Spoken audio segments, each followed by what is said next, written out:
Yo, we out here straight chilling. Hey, it's Buff Missionary in these streets, these Dominican Republic streets. And first off, I'm gonna say it's a vibe, but don't want to take too long here. Just wanted to kind of talk about yesterday, the day that we had as a team, and there's gonna be vlogs about all this stuff, so you get to see that. But kind of just a reflective kind of video on this and my thoughts as we went through the day. First off, I'll start with the flight, man. I didn't sleep the night before. The flight was at 5. We were supposed to leave Andrews to get to the airport in Chicago at 5. I didn't sleep. I had some other things come up that demanded my time, so it was all over the place.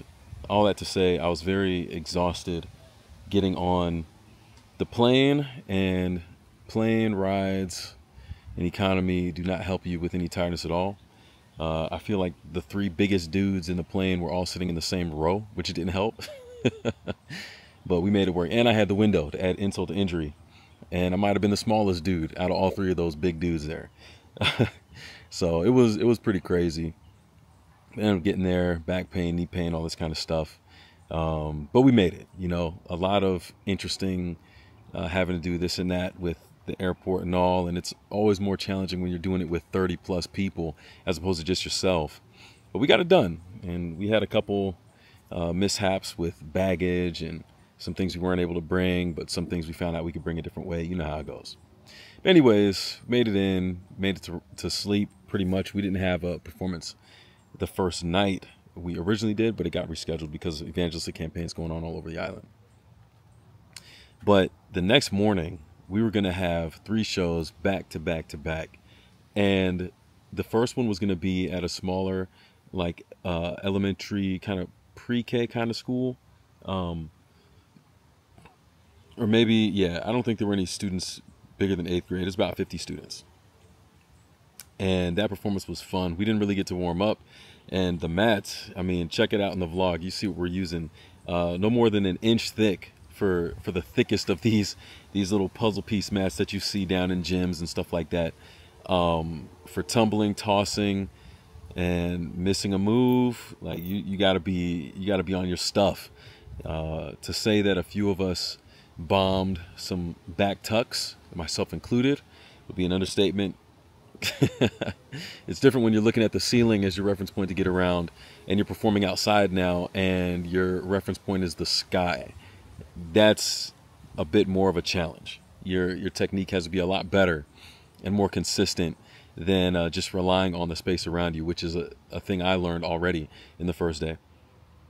But man, it was dope being out there. The energy of the kids, man, there were not that many of them, but they expressed themselves and were engaged as if they were 2 to 3 times as many kids as there were there. They loved it. Getting to interact with them, absolutely the highlight. That's why it's like, yeah, we're traveling to do gymnastics, but we're here. This is the thing that puts us in a place to talk about Jesus with young people. And the coolest thing about that is the next 2 shows were at public high schools, and progressively bigger. And I mean exponentially progressively bigger. One of them, the first one we went to was several hundred students, and the second one was even bigger than that. It was actually the third school was actually the school that our coach went to when he was in high school. So it was crazy, man, seeing the energy. And it's like, I wish that maybe it's different on the college level, because to be fair, a lot of the high schools that we've gone to, they've enjoyed the shows and the things that we do. Whereas you go to other, like, we perform, I say other colleges, we perform at Andrews and the students there are like half asleep, like what we're doing didn't take any work, but that's beside the point. It's just the energy is unmatched. And I've never seen it like this anywhere else. This is the first time that I've been a part of a traveling gymnastics team. So I've never seen what it's been like to perform in front of people who are not in your local context. Now, as I reflect on it, I think that there might be a few reasons for this, on both sides. So for us, Coach had really been drilling down this idea that we're more than the things that we have, and we are who we are because of who we are, not because of our nice mats and our travel set of mats and our 40 by 40 and the spring floor and all this kind of stuff, all this equipment we have such easy access to back at home in our gym. which when we're in the gym, oftentimes we take it for granted and we're like, man, how come we don't have more? But you come down to a place like this that doesn't have a lot of programs like this around just in general, and you're literally having to scrap for whatever you can find to have a surface other than concrete to perform on. It's amazing. So it gives us a huge perspective, not only on what's possible, but the lack of gratitude that we can have at times for how good we really have it, even though we feel like we're struggling.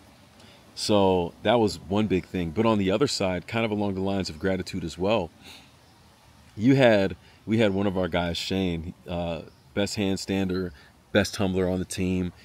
He does this stuff like on the pro level, like he's legit. And he would go out before a show. You got all the kids kind of seated out there, just waiting for everything to begin.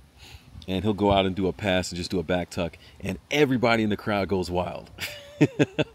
It's like, it's something simple, but they love it and they appreciate it. And part of that, I think, is just the lack of oversaturation that people have. Like for us in the States, I'm more aware of it now, but because we have access to so many different things, because everywhere you go, there's high-speed internet, because because it's so easy to be a part of everything that's happening all around the world, there's a huge amount of oversaturation to where the things that you would want to have shock value don't anymore.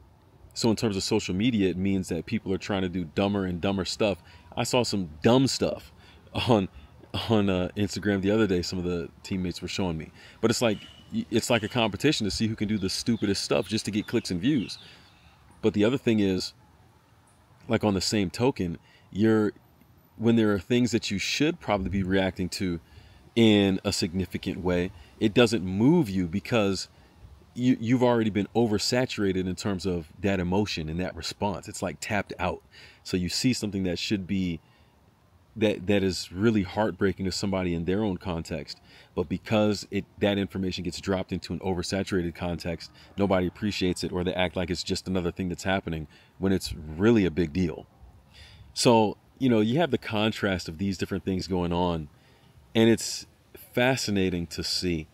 I think even hearing in the team, we kind of forget it sometimes, where it's like, man, I wish I had that, or man, we're doing that, or man, we're going there, when it's really like, look, we have this pretty awesome opportunity and this intersecting point where we get to meet the lives and cross the lives of these young people who most of us probably will never see again. And it's to actually tell them about God. It was so cool to see, even in the public schools, when we did our tribute to God routine, how many students were calling out the stories as they recognized them in the public school. They're like, oh, that's Samson, or oh, that's David and Goliath. Like they knew that stuff. And when coach made the call for them to like respond at the end, they're about that. And I think that's so incredible and so inspiring. Let me tell you, you could probably see I'm a little bit sunburned. I might be in the shade a bit right now, but 3 shows in the sun is not something we've ever done before. We've done a few moves in Michigan, and it wasn't warmer than 60 degrees. But out here, between 85 to 90, like, it's different. It's different.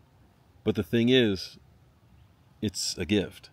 And it's still an awesome opportunity that we are blessed to have, that a lot of people don't get. This is the first time I've been on a trip like this in my entire gymnastics career, this is my 6th year.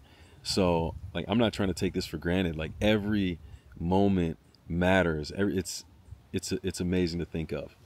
And it's pretty cool that with something like gymnastics, a skill set like this, and the variety of people that we have on the team, you can go out and actually have access to share God with people in the midst of that. I think that's super dope. But yeah, that was day 1. We had some good vibes. You'll see how it was at the beach too. Bring me back to my island roots. You know I'm about that life. Come on, Palau. You know what it is. You already know. And we even went this morning too. But I'll recap today a little bit later. But yeah, man, that's what's up. And we out here. Like, subscribe, and share. And stay tuned for the rest of these videos. I'll catch you in the next one, all right? Peace.